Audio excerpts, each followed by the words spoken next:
it's really good to be part of a group that has the same aspirations as you. And, as a younger person, you have all these people with different experiences, so it's really nice for all of us to come together, different backgrounds, to just, do what we all love to do. There's a community that you wouldn't really realize if you weren't, drumming and helping the city be a better place.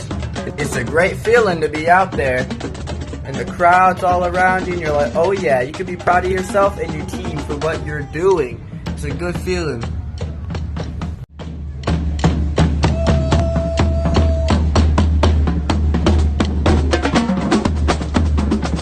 What's up, everybody? It's your host, Miguel Baez, and you're watching the podcast, Too Funny, Too Serious, an upcoming podcast for people who love to be funny and people who love to be serious. And today we have someone who is a motivational musician and is a fluent influencer here in Milwaukee. He started his own brand here from the gutters, and the one and only Jeremy Reyes. Hey, how y'all doing? Thank y'all for coming out and checking us out. So, as like I said earlier, he has his own brand, Milwaukee Hittaz. So, what inspired you to initiate the band? Sorry. It was pretty much after once I graduated high school, I went down to Bethune-Cookman University. It's a historically black college, and if you've seen the movie Drumline, then you know how serious them bands get down south. Yeah. You had to wear a white T-shirt, couldn't walk on the grass, had to run. So y'all was sitting in the rain on the wall until it thunderstormed. Once the thunderstorm, every time it started raining, we was praying that you heard lightning, because that means we had to go inside. But if there was no thunder, y'all was out there. We was out there getting. So y'all was serious, huh? Yeah. Okay. And being up here in Milwaukee, there ain't really nothing like that. So we kind of wanted to bring some of that flair up north, you know what I mean? Just to kind of give people a whole different aspect. When they see drum lines, they think military and stuff like that. No, it's a lot of dancing, a lot of grooving that we do out there. So when you initiated the band, how many people were involved, and where did it come from? Like, what inspired you to do it? Like, why? Like, as in, was it just someone you met down in Florida, or was it someone like up here that was someone that you was in the band with in high school? So like, who was all a part of the initiation? Yeah, well, the idea really came from me and the co-founder, Romello Lewis. We both went to Riverside High School University. I was just one grade older than him. So after I went down to Cookman, he kind of followed suit behind. And it was just kind of experiencing that down there, where we wanted to find a way where we can get people to experience that. A lot of people in high school, you think you only get scholarships for academics, baseball, basketball, football, stuff like that. But no, you can go get a full ride for just knowing how to play an instrument. And it was just kind of just one of them things where we wanted to educate more people, and get people to understand, like, there's many opportunities throughout, like, music and stuff like that. Okay. So is this something like you having your own band? Is it like a dream come true? Was it something that you always wanted to do, or was it just an idea of yours? Like, what was it like? It's a dream come true, and delivered in a way I didn't understand. Okay. So for me growing up, I always wanted to perform and be like, say, the drum set that player guy, for like Jay-Z or something like that. But not understanding that I have a lot more passion for getting people to the same level I am, or further. Okay. I always thought I wanted to be kind of like out there in the spotlight, but kind of being the guy in the background, pushing people to be better. That low key guy. It's been way more fulfilling. Like, think of the number 6. Right. That's happiness, perfect job, and everything like that. I thought it was only 3 plus 3, not knowing it can be 4 plus 2. 7 minus 1, so many different ways to get there, your dream and stuff like that. I kind of limited myself, and then when I was exposed to this opportunity when I got to college and stuff, it was just like, man, there's so much out there, and that's where I was kind of like introduced into a professional level. Okay. On the Milwaukee Bucks drum line, and down south where I got introduced to it. They got a drum line for football team, baseball team, basketball team, like major sports. You still got a drum line and stuff like that. So it was just kind of one of them things where it was like opened my eyes a lot. Okay. So when was like the first time you ever picked up a set of sticks? It would have been. Was it what also inspired you to be a musician? Like what did you want as a kid? Like, was it just like you saw somebody on the TV, or was it? It's gonna sound cliche, but it was movie Drumline. For real? The movie Drumline, okay, totally. That's fine. I mean, was like a big inspiration as far as just just the camaraderie, the discipline that it took. Like it tells a whole story that a lot of people don't see the behind the scenes. You kind of just see the end. The halftime show, the performance, or the competition, but you don't see all the work that kind of got put into it. And it was 6th grade when I actually joined a organized band at Lincoln Center of the Arts. That's where I picked up the sticks for real. When I was in elementary school, general music, they kind of just introduced things to kids and stuff like that, but actually being in the band program, it wasn't until the 6th grade. So, 6th grade? Damn. So, you've been doing this since what? How old were you? That would have been 2005, 2006 school year. And I was, at the time, 11. Damn. Turning 12, so. Okay. So, so if you would tell me what's the future plan or accomplishments that you have for your band now as an expansion? The end goal is to actually be almost like a art school. On the aspect of in our drumline right now, we have everything. We got actual musicians, you got producers, engineers, rappers, singers, poetry, people that do choreography and stuff like that. Man, we got so many different things within the art realm. Okay, and it's kind of just starting off with the drumline, but eventually I want to have a band. Marching band. I want to have a jazz band. Right. Like people have dance studios. I want it to be a drum studio. Okay. Just simply because, again, there's really not that many opportunities as far as being able to explore music. Right. And, coming from the inner city, all of us got rhythm. Right. Even if it's a little bit. Right. Whereas, like, if you kind of explore it, like me, I'm not a natural rhythm person. Right. You know what I mean? Dancing and things like that. It's kind of just one of them things where once I felt confident, like, you really don't kind of care what nobody thinks because at the end of the day, you in the zone, you having fun, and it's kind of just one of them things is where, like, music, you got to be confident in everything you do. Even if, you mess up, if you can sell it, the person watching it ain't going to know. Right. You know what I mean? It's just kind of one of them things where it's like, that's something that you got to live, eat, and breathe, just like any sport or anything else. I would tell you the same thing about me with like baseball, so I understand what you're saying. That's crazy. I didn't know. I didn't know. I remember watching Drumline. I actually watched it a couple weeks ago, and I was watching it like in the rain. I was like, they don't really be doing that. So y'all really be out there in the rain. Really be out there, man. And when I was in Florida, you battling the heat too. Imagine being out there like 100 degrees weather type shit, 110 degrees.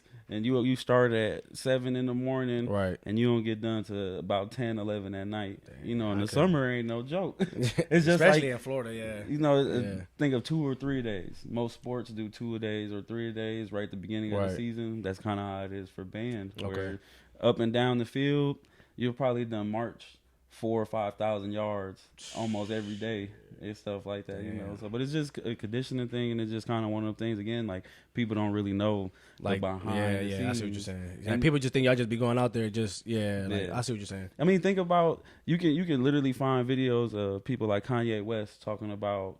He didn't figure it out right away, it took him a while to figure out what his craft was. And, he still evolves. Or look at somebody like Jay-Z, who's been through almost the beginning of rap and still relevant today. It wasn't. People think of change as a bad thing, but sometimes change is one of them things where it's like, if you want to survive, it's necessary. So, as going back to expansion, like with your band, would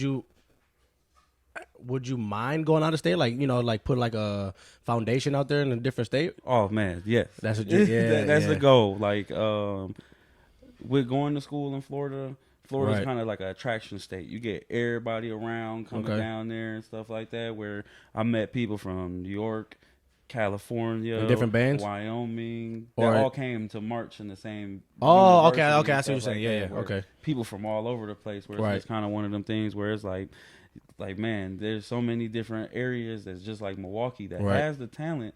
There's just no exposure. I see what you're saying. Somewhere in Florida, you can go perform in front of Disney World and 2,000-3,000 people to see you on a Monday. Yeah, I see. On a bad day, yeah, you know what I mean? So yeah. it's not that many outlets kind of that. But the other thing is that like with the talent that we have, I can even see us doing stuff like America's Got Talent. Really? Or, you know, trying to expand that big, you know, try to go do stuff like the Macy Day Parade, something that's really, really big and stuff like that. Like, I could see us getting to that point.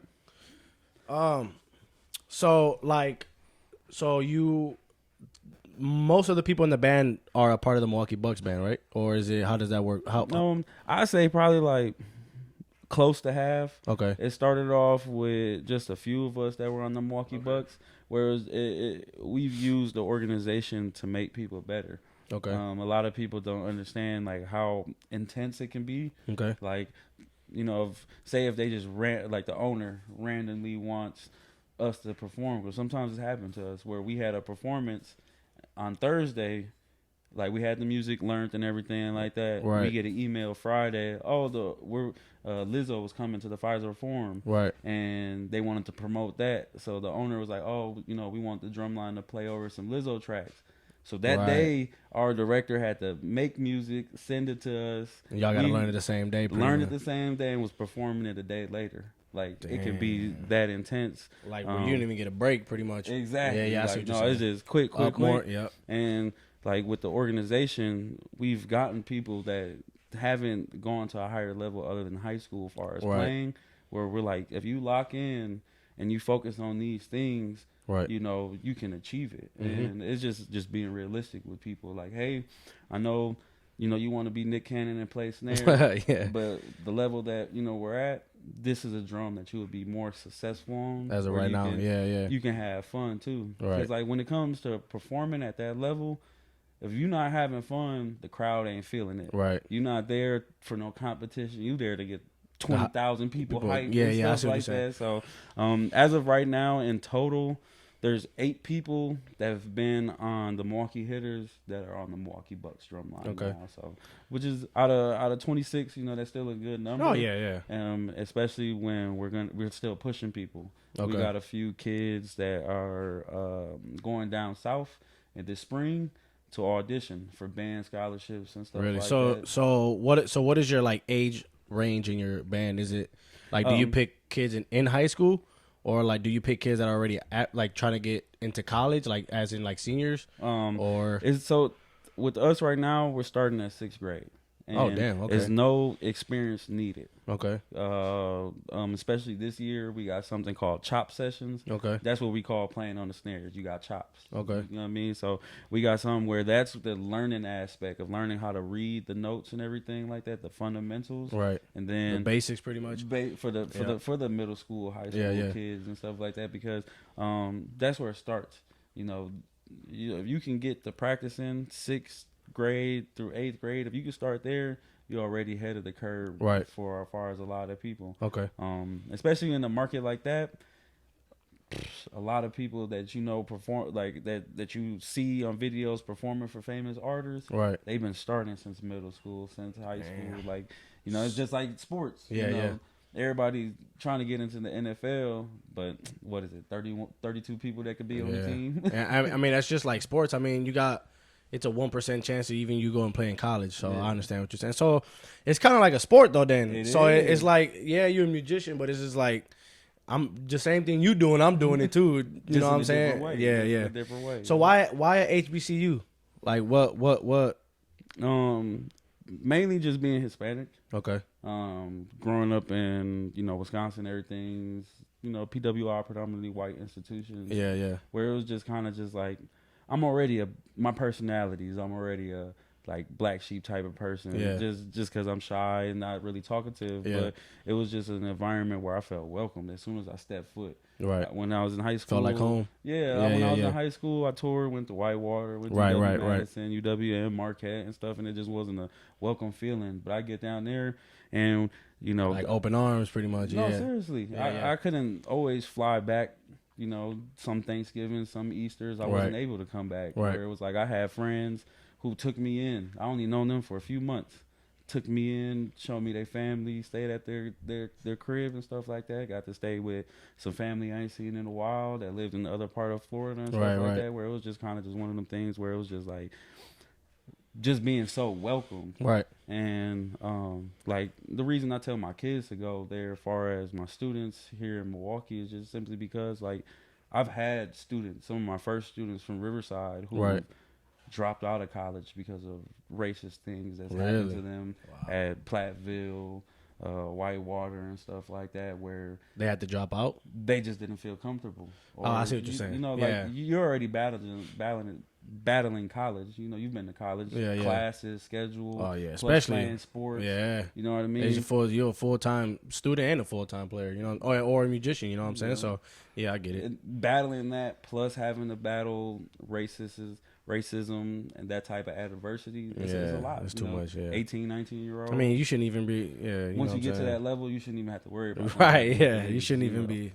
So you know, and there's nothing to knock PWIs. There's a lot of great institutions out there and stuff like that. But just when you're already having to go to a higher level, it just makes it easier when people look like you. Right. You know, especially being in Florida, it was a lot of Hispanics. Oh yeah, that's a very diverse state. Yeah, I see what you're saying. I mean? A lot of people from the islands and stuff like that, all over the United States, where it was just like a whole new meaning to life. In Florida, I mean, I'm pretty sure a lot of people for the viewers, if you're from Milwaukee or not, but there's a different vibe down there too. Is what you know what I'm saying. As in just like walking outside. Like I went this summer and it was just like I don't got to worry about nothing. You know what I'm saying? It's just, I mean, you know what I'm saying. Yeah, you know what I'm saying? Like you always gotta. I don't want to bash my city, but I'm just saying. You know what I'm saying? I mean, it's realistic. You know what I mean? You walking through Milwaukee and you looking over your shoulder. Yeah. 5, 10, I mean, it's anywhere, but it's just like. It's nothing like that. Like in Florida, you know what I'm saying? For real. Yeah, I feel you on that. So how does someone like you, with a family, and being very busy, like how do you make time? Like, do you? Obviously, I know you got kids and all that. So how do you make time? Is obviously you do the Milwaukee Bucks. You got your programs with your own band, and then you also have your own family time. So how do you coordinate with all that? It's a lot of give and take. You got to know when you're able to give your most and when you got to take. I can't always be staying after school working on music.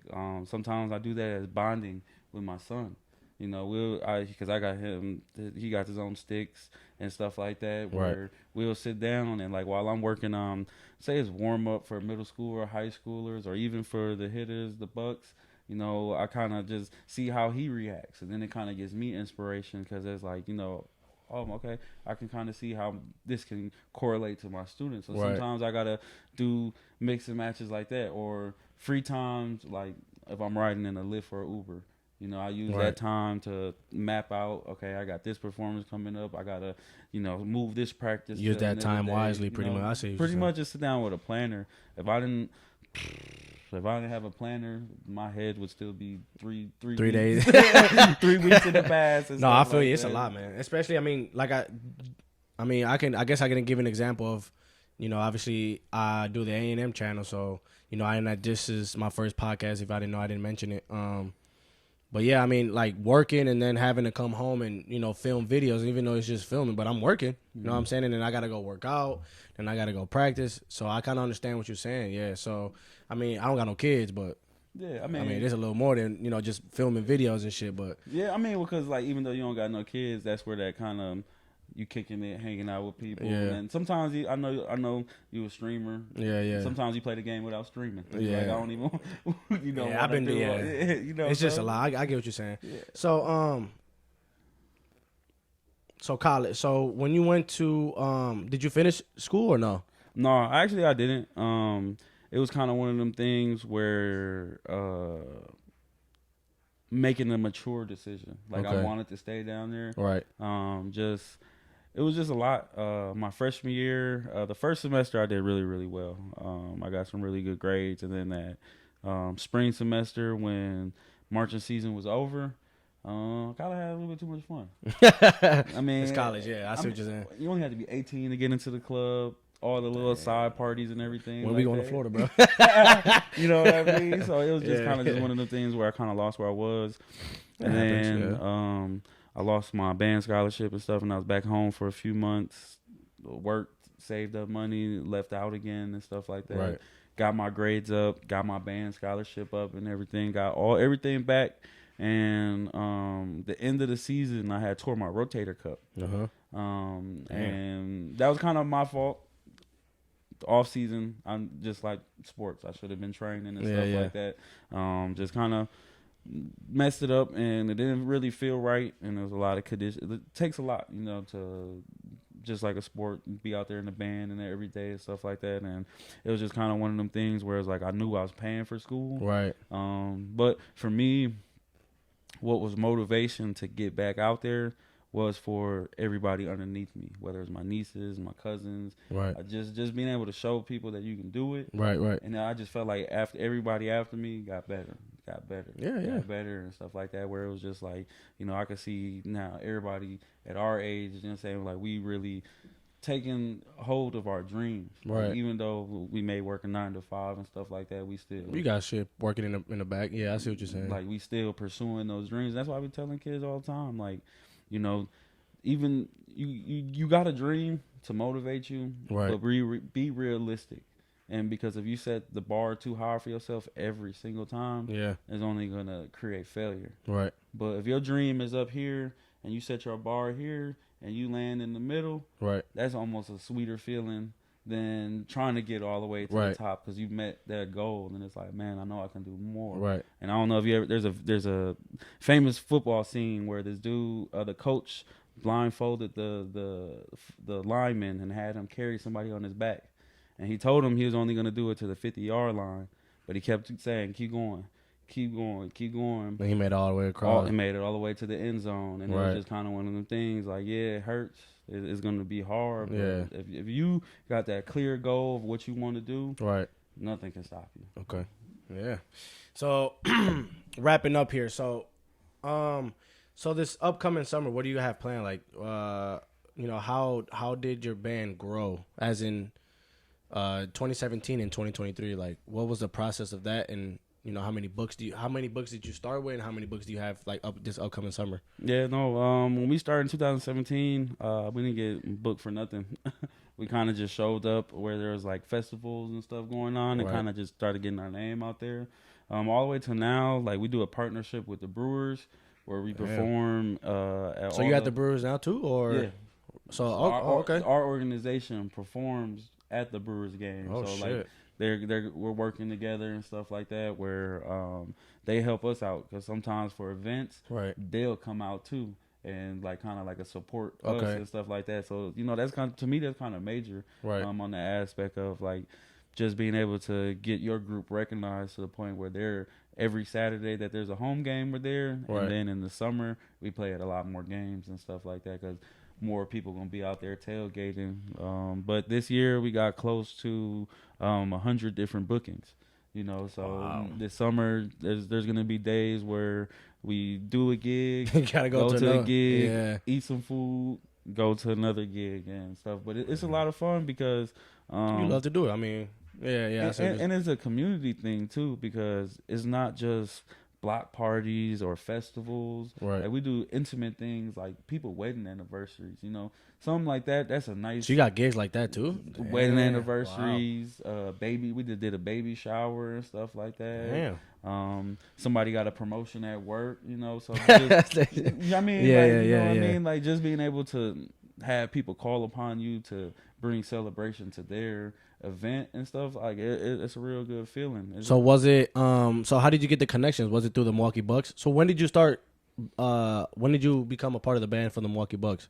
The Bucks, it happened the year after we started the Hittaz. So 2018? Yeah, 2018 was the year when was that the year that you got all these connections, or was it just growing? The Bucks really haven't been too many connections on that aspect. So it's just been you pretty much? Well, it's just been us being out there and performing. Okay. Again, you know, we're not just your typical drumline just standing still. No, we're out there dancing, vocals, get people in the crowd to interact. We do call and responses and stuff like that. Like we got a whole little nice show that at things like Summerfest. Right. We'll get 400 to 500 people around us.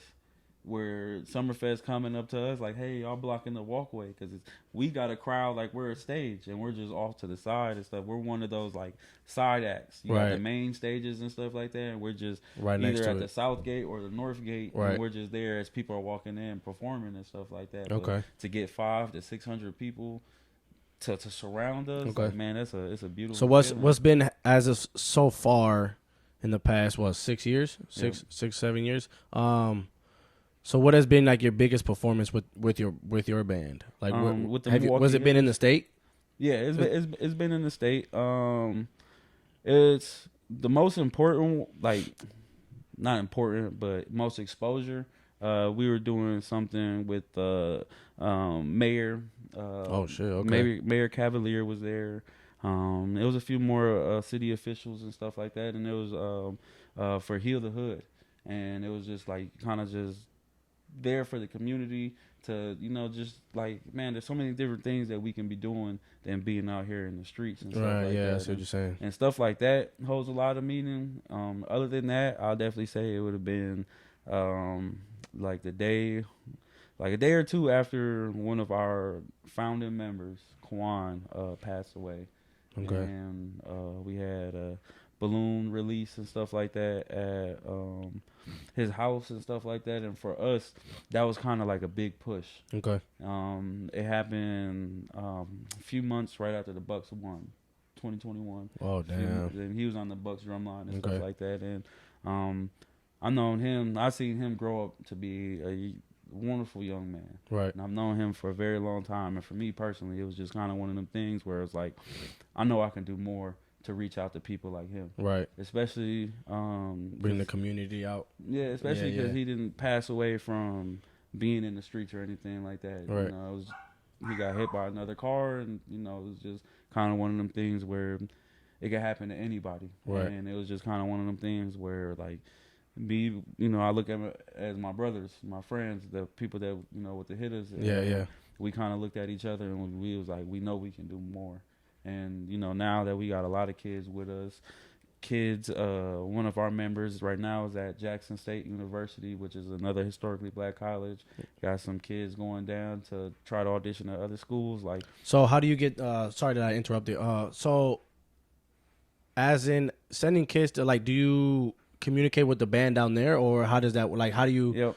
So pretty much, we do our research, figuring out when their auditions are. Every school does them different times, just so they can have multiple kids. Okay. And then there are a few different universities that I actually know people that are teaching.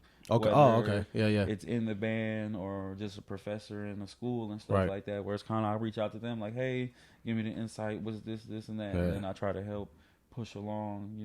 Trying to get them the right information and stuff like that. And that's the main goal, is just try to get more people. Okay. Even people my age that's well past college level, like as far as being able to play, getting them ready for that professional level. Right. That's kind of like just our focus is just using. What's the oldest member of your band? 66. Shout out to you, Russ. 66. Really? Yeah, out there rocking and grooving with us. He be in there all the time too. Damn, I'd have been out there. Back hurt.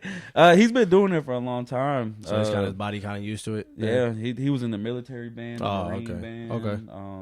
So they got it's like I guess you can call it like clubs. They're called DCI. Okay. Drum Corps International. Okay. And it's basically like professionals in competitions, basically. Okay. And he did that for so many years, and he actually saw us at Summerfest, and we kind of reeled him in, like, hey, come kick it with us. And for him, it's been nice because it's a whole different style of drumming. Yeah, so he probably like that, kind of get them joints loose. Having to work with him a lot and stuff like that, but I mean, just he's.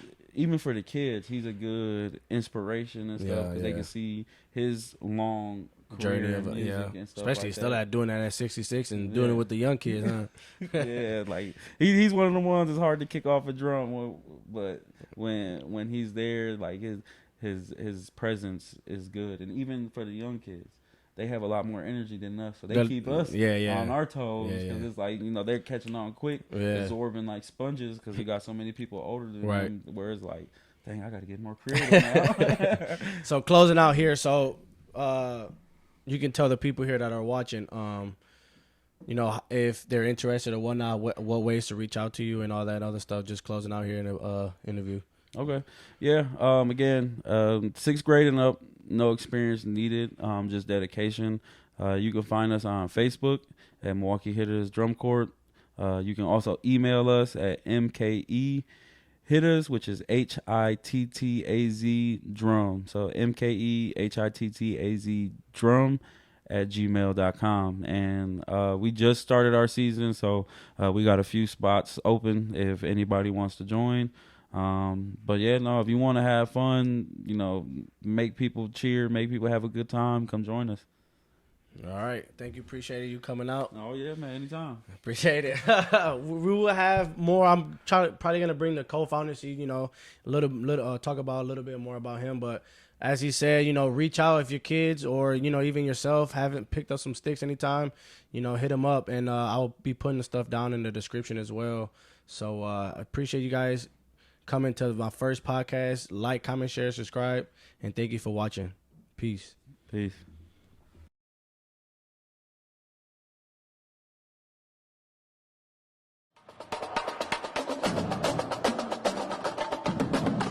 Oh yeah, we're pretty good. We're pretty good.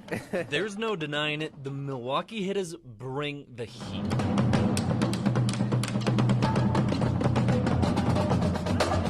Gradually, within like the last 4 or 5 years, we had about half of our group go and become part of the Milwaukee Bucks drum line. This year, we're partnering with the Brewers, actually, and we're going to be playing at a lot of their home games, especially June, July, and August when it's a lot warmer. Romello Lewis and Jeremy Reyes founded the drumline in 2017. They're about 17 members now, and they practice at Riverside University High School. Both Romello and Jeremy play for the Bucks drumline in addition to the Milwaukee Hittaz. We literally started in my basement and built it up. And since then, they've become known throughout the city and play at the Milwaukee Night Market, Summerfest, and even weddings and baby showers. Yeah, we got to change it up and give a little bit of that Hittaz flair. The Milwaukee Hittaz can be a stepping stone to joining the Bucks or just a fun hobby. Milwaukee Hittaz is an organization that's for the betterment of the community through music. Anyone can join, whether you've been playing drums for decades or you have zero rhythm. They'll teach you. Reach out to them at MilwaukeeHittazDrum@gmail.com for more info. Eventually, we want to expand to the point where, like, we have our own facility. For lessons, drumline practice, marching band practice, and more. But before they get their own facility, you'll find them at Summerfest. We had too many people around us, like literally 400 or 500 people, and they're like, no, y'all blocking the way, you gotta move it around. Or even a baby shower. Yep. Because they're just that good. The Milwaukee Hittaz can play anywhere. In Milwaukee, James Grove, CMJ4.